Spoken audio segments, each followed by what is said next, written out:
renovate your bathroom, we have got some incredible inspiration courtesy of Colin and Justin. These two have the best before and after pictures ever. You always do with your renos. You blow us away. So where do bathroom renos fall in terms of importance for people? They're such an important part of any project, Tracy. We always say to people, okay, your kitchen and your bathroom, they're what we call your fixed feasts.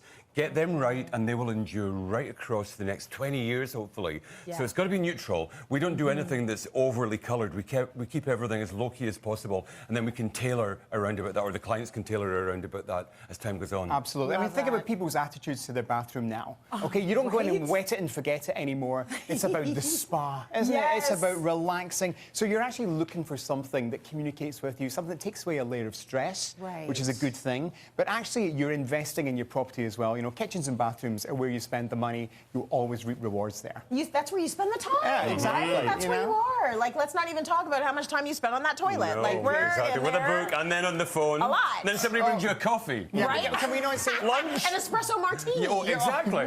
Can we not say? No, let's not say on the toilet. Can we say in the toilet? In the toilet. Sorry, not on the toilet. Can we show you some of our babies, Tracy? Okay, I want to see these before and afters. Let's start with before and after now, number one. That is a particularly horror story. Oh, my goodness. I'm just looking at the before here, and there is a lot to talk about, including what looks like a carpet but couldn't possibly be a carpet. Can you believe for a moment that that was a real thing in the late 70s carpet? and the early 1980s? A shag carpet, which meant that when you come out of the bath, you didn't need to go for a towel. You just kind of walked along the floor like that and dragged yourself off in one seamless towel-free segue. You can imagine it. Yeah, exactly. Exactly. Look, so in this, you don't need these. No. These can go. You just roll down the floor and you're dry.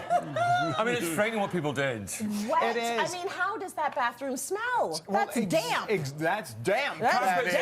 Carpets are harbingers of bodily drizzle and ooze. Yeah. So however careful your fellas are with their aim, if they're in any way short of the bullseye, you're dealing with that cleanup for a long time. Yeah. Fortunately, that carpet is colour-coded to match anything urological. It is.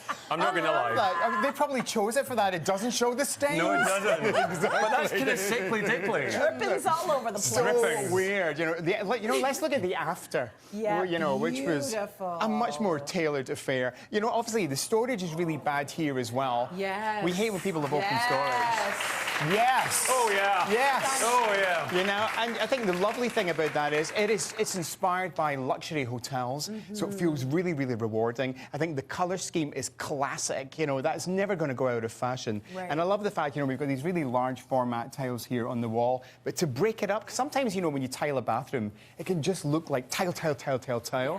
So think about how you can actually add, you know, we've got a little floor pan here of mosaic. And not only does that break up the pattern, but it's actually practical as well, you know, because it's a non-slip surface. Right? Oh, that's right. But there's just something so glossy and luxe about this. There is. And it's timeless as well, as you mentioned. Yeah. I mean, it's a big statement, but it is kind of timeless at the same time. Wait till you see what we have next, Tracy. I can't wait. Oh, my Is it another carpet in a bathroom? Well, do you know, now, this one was carpet-free. Now, I'll tell you, Tracy, before shop, you're looking at quite a small bathroom with a window and a bath to one side and the sink to the other. We actually borrowed a little bit of real estate from the room next door. We took about 2.5 feet. It had actually been a wardrobe stack. And opening the room up meant that we could decongest it and allow the space to properly breathe. Now, we go for luxury inclusions. One big statement can be your best friend. A roll-top bath. Now, technology, production stuff, all of that's changed in the last few years. Previously, a good roll top cost you thousands of dollars, but $700, $800 will buy you a good one. Yeah. And also, because it's not crammed onto the floor, you see space travel around, so it feels a little bit roomier. Yeah. And they're so cozy. They're so... Imagine you're in that bath with your glass of wine, with your book, your romance novel, your Jackie Collins novel, up to your nipples in frothy bubbles.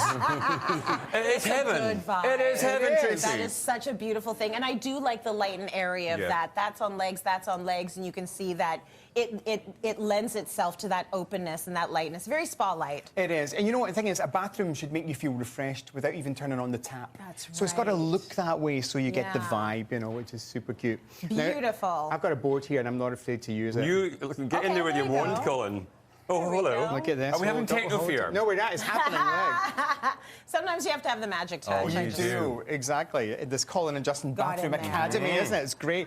You know, we love the cottage. You know, we're all about the cabin, all about the cottage. And this was one of our cabins, and it's very traditional. It is. Isn't it? You know, you look at the before there, and there's a kind of scalloped little kind of sink there, you know, very much of a bygone age. The kind of blue and white tile here, and just tons of pine, you know, pine everywhere you look. And I think sometimes, you know, with the cabin, it's a case of you can't see the wood for the trees, you know, and Canadians are still a wee bit like resistant to painting their timber. And we don't say paint it all out, but maybe paint out some sections so you can highlight the good and recede the bad. And that balance is critical. We did, obviously, a new bath there, which we've faced with Caesar stone, a Caesar stone wall behind.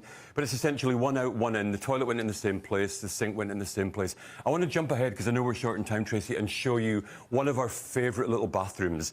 This is what we call the bleak chic bathroom. If we can actually jump to it, can you do it? Yeah, but let's go to the before first. Yeah, there we are. There. Now, this was so typical of so many bathrooms again in the 80s, when everything was shoved into a corner, the shower was secreted into its own little cubicle, and the finishes were super dated. So this bathroom that you're seeing on the right-hand side, not an expensive transformation. White subway tiles, grouted grey. We waterproofed the whole bathroom with the Schluter system, which means that you can essentially treat it like a wet room. We did a concrete sink with storage underneath. You just love that little tool. And then large format grey concrete look tiles. That's, I know, put a circle around it. Put a hoop on it, Tracy. Hey, look, it's a mirror. It is, circle already. But how easy is that transformation? Sometimes you spend a lot of money. So I'm going to keep it straight here, Tracy Moore. And Colin McAllister. Sometimes you spend a lot of money, but sometimes it's just about spending a lot of time. And all of that came from a DIY store, with the exception of the sink. It looks beautiful. A big box store turned into something really special. So good. Are these lights, Colin? You should circle them. Yeah, do it. Those are $12 lights from Home Depot called bulkheads, ladies and gentlemen. Oh my God, look! Do it!